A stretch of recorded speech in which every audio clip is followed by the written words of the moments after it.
Hare Krishna, Namaste. Chapter 15 is entitled as Purushottama Vidya, Purushottama Yogam.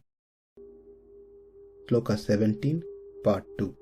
Uttamaḥ puruṣas anyaḥ paramātmety udāhṛtaḥ yo loka-trayam āviśya bibharty avyaya īśvaraḥ. Besides these two, there is the greatest living personality, the Supreme Soul, the imperishable Lord Himself, who has entered the three worlds and is maintaining them. In the previous session, we learned that Lord is Paramatma and why He is Paramatma. The reason that we saw is that āviśya, bibharty, that is, He permeates and He upholds. Therefore, He is different from others. Then one might ask a question, raise a objection that even the Jivatma permeates into a body and Jivatma upholds the body. So what difference does it make? For that Krishna says, īśvaraḥ. I am the īśvara, the ruler, the controller. Then we say, well, I enter into the body like you enter into bodies. I uphold the body and you also uphold the body. You control yours and I control mine. So in what way I am different from you? Āviśya, bibharty, īśvaraḥ applies to you, applies to me. Well, Krishna says, very true. But āviśya, bibharty, īśvaraḥ applies to you for your body. Whereas for me, everything is part and parcel of me. I not only permeate into one body like you, but in all the achit and chit. I not only uphold just one body like you, I uphold, support everything, both achit and chit. You only have control, rulership, lordship of your body, and that too is actually limited. But you think you are the ruler of your body for that short duration of time, whereas me, I am the ruler of all the classes of entities, namely Achit, Baddhatma, Muktatma and Nityatma. Like how we saw in the previous session, the supporter and supported cannot be one and the same, they are different. Likewise, the ruler and the ruled cannot be one and the same. Including you, I am the ruler. You are ruled by me. Therefore, I am that Paramatma who enters all the entities, after that supports it and rules it. Therefore, the statement yo loka-trayam āviśya bibharty avyaya īśvaraḥ clearly states that three characteristics of the self, pervasiveness, upholding and rulership. If one is still not convinced on what is being said here and think God and I are equal because of these characteristics that's been mentioned in this sloka, āviśya, bibharty, īśvaraḥ, then Krishna says avyaya, which means immutable, unchangeable. This is a direct reason why Krishna is different from the rest. Here He reveals an important difference besides whatever Krishna said in the sloka. He reveals an important difference in the svabhava. Svabhava are the secondary attributes and Swarupa is the primary essential nature attribute. Swarupa is the form itself. Now let's understand based on this how it implies to Achyut, Baddhatma, Muktatma, Anityatma. Achyut, the matter, has Swarupa Vikara. Swarupa Vikara means that its essential nature changes, its form changes, whereas the Lord does not go through Swarupa Vikara. He is eternally the same. Say if I take a water bottle, which is the Achyut, when it's put into a recycle bin, then it's going to be changing its form to something else. Likewise, everything which is Achyut goes through Swarupa Vikara. It changes from one form to another form. Its essential nature, that form itself, changes, whereas the Lord's essential nature never change. One may argue saying that, well, this is applicable to Jivatma as well. Their Atma never change. Atma is Atma. It doesn't become big or small, or the Atma doesn't change its form. Answer is right. It is true that the Swarupa of the Lord doesn't change. The Swarupa of the Jivatma doesn't change. But the Swarupa of Achyut does change. Then how do we understand that Baddhatma is different? As we learnt earlier, Baddhatmas are the one who has association and connection with Achyut. That is, they are the conditioned souls. When the Atma takes the body of Devata, it thinks itself to be the Devata. When the Atma takes the body of a horse, it thinks itself to be the horse.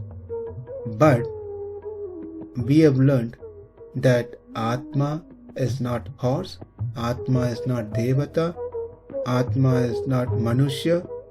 It is free of all these designations. But the reason it thinks so, because of the change that happens to its knowledge, jnana. Therefore, there is no Swarupa Vikara, there is no change in its Swarupa, essential nature as Atma, but there is Swabhava Vikara, there is change in its Swabhava, that is, its secondary nature changes, due to which sometimes the Jivatma feels happy, sometimes Jivatma feels distressed. It's because of the change of his jnana due to the association with the body, with the Prakriti, the Achyut Sambandha, relation to the Achyut. Now, next question may be, what about Muktatma, the Mukta Jivatma? They are not associated, they don't have Achyut Sambandha. That means they must not be having Swabhava Vikaram as well. Just one more time, Achyut has Swarupa Vikara. It forms changes. Its essential nature changes. Baddhatma, its essential nature never changes. Atma is Atma. But its Swabhava, there is a variation to his jnana based on its association with the matter, with the Prakriti. Now that we learned Muktatma are the one who are liberated, which means they don't have any relation to this world, to the Prakriti. They must be free of Swabhava Vikaram as well. Answer is yes, that is correct. Muktatmas doesn't have Swarupa Vikara and also doesn't have Swabhava Vikara. But that doesn't mean Muktatma and Paramatma becomes one or they are same. Why? Because these Muktatma had their purva sambandha with achit. That is, muktatmas are liberated souls who doesn't have connection to this world. But before they were liberated, before they became muktatma, they were baddhatmas. At one point of time, though these muktatmas, like baddhatma, also doesn't have swarupa vikara, but they did have the swabhava vikara like the baddhatmas, because they were not liberated at that point of time. Therefore, they were also baddhatmas with no swarupa vikara but swabhava vikara. That purva sambandha makes muktatma lower than the paramātmety. Why? Because paramātmety never had any sambandha, any purva sambandha with achit to make changes to his swabhava. Therefore, the Lord is eternally avyaya. He doesn't have changes in his swarupa, he doesn't have changes in its swabhava. So, the achit does have swarupa vikara, the Lord does not have swarupa vikara. The baddhatma does not have swarupa vikara but does have swabhava vikara, whereas Lord does not have both swarupa vikara, swabhava vikara. The muktatmas does not have both swarupa vikara and swabhava vikara, but at one point they did have swabhava vikara, that is with full of mistakes.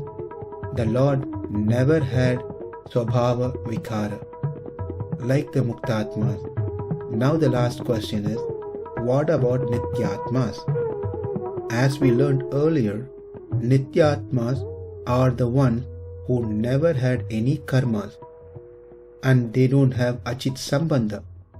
Earlier for muktatma we said muktatma cannot be the Lord Paramatma equal to the Lord, because at one point they did have karmas, they did have swabhava vikara.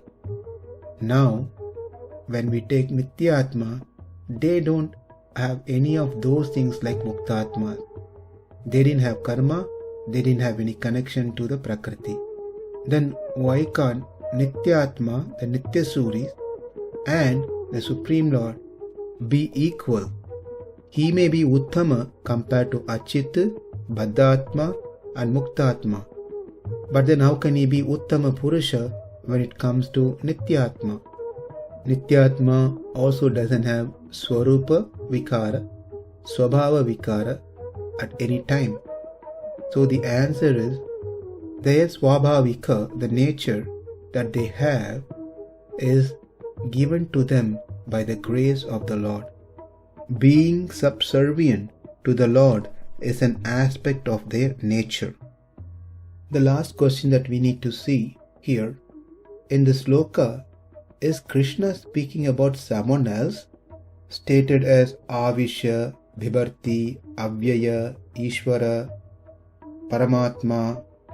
The reason for this question is, it is said here, puruṣas anyaḥ, there is a other personality. He didn't say, I am the other personality. He said there's another personality. Puruṣas anyaḥ. So is Krishna speaking about someone else who is supreme? Well, he already established it is him, no one else. In the 15th sloka, he said, Sarvasya chaham hridi sannivishtaha, that he is situated in all beings. Aham is being specifically used over there in that sloka. Say for example, if I say the president entered the hall as my first statement, then the following statements can be, he read a thank you note, he issued a bill. I don't need to say president entered the hall, president said thank you, president issued a bull. We don't need to say things like that. It is good enough the following statement says he, which refers to the president. Likewise, Krishna in several places has established himself earlier. Therefore, here when Krishna says paramātmety, when Krishna says uttamaḥ puruṣas, then it means I who resides in everyone's heart, which he mentioned in the 15th sloka, is different from the other puruṣas that we connect to this sloka. And this will be much more direct and clear in the next following slokas. In the 18th sloka, Krishna says atitoyam, I am transcendental, beyond both fallible and the infallible. And in the 19th sloka, Krishna is going to say yo mameyam asammūdho, that is, he who knows me without any confusion, that I am the supreme person who is different and distinguished from everything else, both Achit and Chit, the Baddhatma, Muktatma and Nityatma. Therefore, it is not that Krishna is speaking about someone else, he is talking about himself as Uttama Purusha. In the next sloka, sloka number 18, Krishna directly mentions the term Purushottama, which is the title of this chapter. Uttamaḥ puruṣas paramātmety udāhṛtaḥ yo loka-trayam āviśya bibharty avyaya īśvaraḥ. Namaste. Hare Krishna.